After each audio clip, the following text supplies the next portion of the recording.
আবৃত্তি করছি দেবপ্রসাদ শর্মা দাদাকে নিয়ে লেখা জি.এম. আরিফের কবিতা স্বপ্নাতুর দাদা।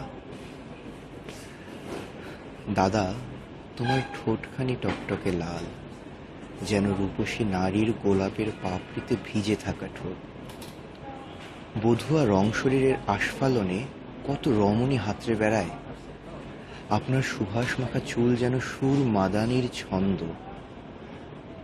দাদা নানা রঙে ভরিয়েছে নিজের জীবন।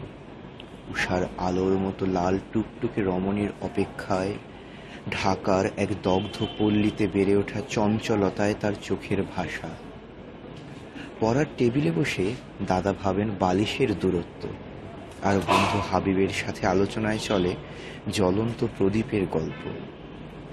আজ এই দিনে দাদার হাতে একটি রমণীর হাত চায় তার সুগভীর স্পর্শ, যেভাবে কাশফুল স্পর্শ করে নদীর তীরের মাটিকে। আজ এই পথিকের চোখে স্বপ্ন হারিয়ে যায় কোনো এক নারীর কল্পনার বক্ষে। আর কত কাল থাকতে হবে এমন পদ্মা নদীর পাড়ে একা? তোমার সাথে কি হবে না নিভৃত নিরালায়? বাদামের ভাষা হবে রমনার পার্কে, আবার মিলনের সমারোহে হাসবে বৃষ্টি স্নাত দিনে। প্রেমিকা, তোমার চোখের অপেক্ষা।